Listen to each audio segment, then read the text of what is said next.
High friends welcome back to Vinnu Minnu vlogs friends present మనం ఇక్కడ 5వ శక్తిపీఠంలో ఉన్న మనం మొత్తం శక్తిపీఠాలు వచ్చేసి 18 శక్తిపీఠాలు ఉన్నాయి మనకు ఇండియాలో మనకు 5వ శక్తిపీఠం వచ్చేసి మనం అలంపూర్లో ఉంది అలంపూర్ ఎక్కడ అంటే మన జోగులాంబ గద్వాల్ డిస్ట్రిక్ట్ లో ఉంది అలంపూర్ ఇది మన తెలంగాణలో 5వ శక్తిపీఠం అది మనకు చెప్పుకోవచ్చు ప్రెజెంట్ మనం ఇప్పుడు 5వ శక్తిపీఠం దగ్గర ఉన్నాం అమ్మవారి దగ్గర ఇప్పుడు వీడియో అంతా చూసుకుందాం వీడియో మాత్రం ఇలా కంటిన్యూ చూడండి ఓకే మన దర్శనానికి వెళ్తాం వీడియో చూద్దాం ఇంకోటి ఏంటంటే మన వీడియో నచ్చిన వాళ్ళు లైక్ చేయండి షేర్ చేయండి సబ్స్క్రైబ్ చేయడం మర్చిపోకండి వీడియో మాత్రం కంటిన్యూగా చూడండి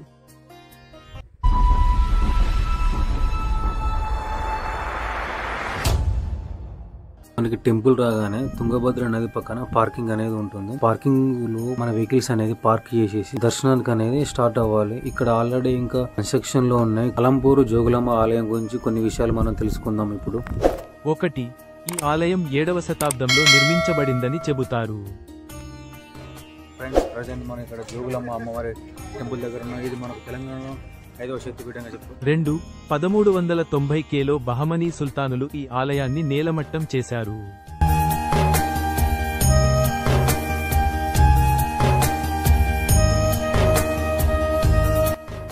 3 ఈ ఆలయం శక్తిపీఠంగా భావిస్తారు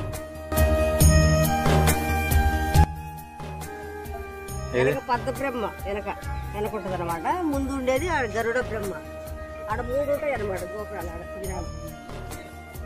4 దేశంలోని 18 శక్తి పీఠాలలో జోగులాంబ దేవత 5వ శక్తి పీఠంగా పరిగణించబడుతుంది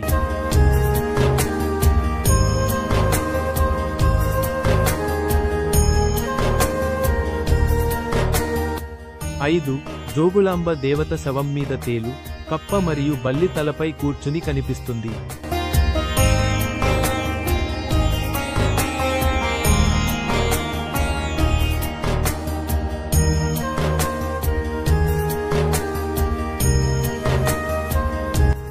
6 జోగులాంబ అనే పదం యోగుల అమ్మ అనే తెలుగు పదం నుండి ఉద్భవించిందని ఇక్కడి స్థానికులు చెబుతారు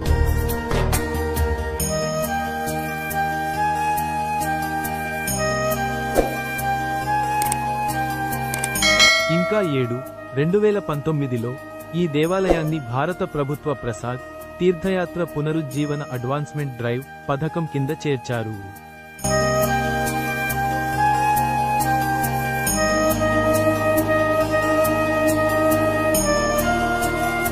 జోగులాంబ ఆలయం ఉన్న అలంపూర్ గురించి మరిన్ని విషయాలు 1 అలంపూర్లో అనేక హిందూ దేవాలయాలు ఉన్నాయి 2 అలంపూర్ చారిత్రాత్మకంగా చాళుక్యుల ముఖ్యమైన కేంద్రంగా పరిగణించబడుతుంది ఇంకా 3 అలంపూర్లో నవబ్రహ్మ ఆలయాలు పాపనాసి ఆలయాలు మరియు సంగమేశ్వర ఆలయం కూడా ఉన్నాయి తెలంగాణలోని అలంపూర్లోని జోగులాంబ దేవాలయం చారిత్రక మరియు మతపరమైన ప్రాముఖ్యతను కలిగి ఉంది వాస్తవానికి 7వ శతాబ్దంలో బాదామి చాళుక్యులచే నిర్మించబడింది ఇది 18 మహాశక్తి పీఠాలలో ఒకటిగా పరిగణించబడుతుంది ఇది సతీదేవిపై దంతాలు పడిపోయిన ప్రదేశంగా పరిగణించబడుతుంది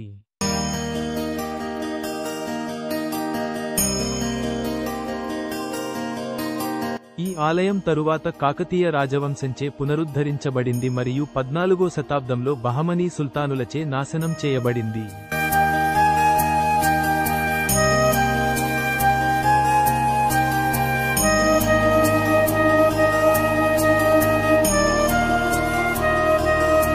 ఇది 2005లో పునర్నిర్మించబడింది మరియు ఇప్పుడు పార్వతీదేవి యొక్క ఉగ్ర అవతారమైన జోగులాంబ దేవి భక్తులకు ఆరాధనా స్థలంగా ఉంది కీలకమైన చారిత్రక అంశాలు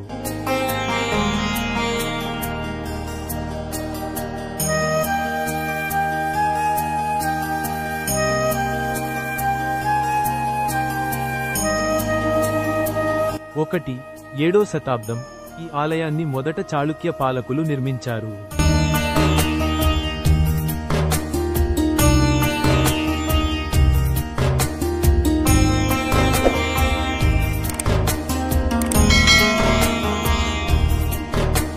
2 14వ శతాబ్దం బహమనీ సుల్తానేట్ ఆక్రమణదారులచే ఈ ఆలయాన్ని ధ్వంసం చేశారు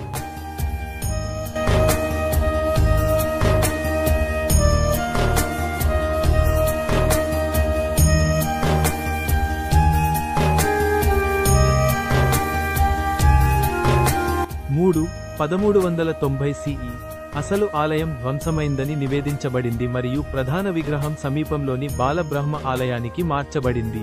4. 2005 ఆలయం దాని పూర్వ ప్రదేశంలో పునర్నిర్మించబడింది మరియు అసలు విగ్రహం పునఃస్థాపన చేయబడింది. 5.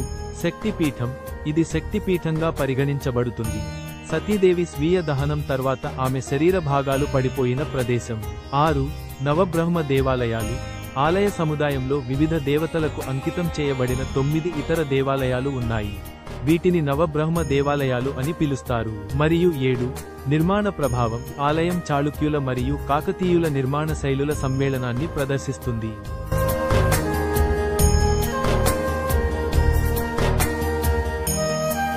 తెలంగాణలోని అలంపూర్లోని జోగులాంబ దేవాలయం కృష్ణానదిలో సంగమించే ప్రదేశానికి సమీపంలో తుంగభద్ర నది ఒడ్డున ఉంది. ఈ ఆలయం తెలంగాణ మరియు ఆంధ్రప్రదేశ్ మధ్య సరిహద్దు పట్టణంగా పరిగణించబడే పట్టణంలో ఉంది మరియు నది సంగమం కారణంగా దీనిని దక్షిణ కైలాసం అని కూడా పిలుస్తారు. తుంగభద్ర నది కర్ణాటక గుండా ప్రవహిస్తుంది. ఆ తర్వాత తెలంగాణ మరియు ఆంధ్రప్రదేశ్ సరిహద్దులో కృష్ణా నదిలో కలుస్తుంది. జోగులాంబ టెంపుల్. ఈ జోగులాంబ టెంపుల్ ఏంటంటే మనకు తెలంగాణలో ఇది 5వ శక్తిపీఠం. ఎందుకంటే శక్తిపీఠాలు మొత్తం 18 శక్తిపీఠాలు ఉన్నాయి. అందులో మనకు ఈ గొప్పగా చెప్పుకోవచ్చు ఏంటంటే మన తెలంగాణలో ఒకటి ఉంది, అది 5వ శక్తిపీఠం. అది మన అలంపూర్లో ఉంది. జోగులాంబ గద్వాల్ డిస్టిక్లో ఉంది. ఇదండి మన జోగులాంబ గద్వాల్ వీడియో మొత్తం చూశారు కదా.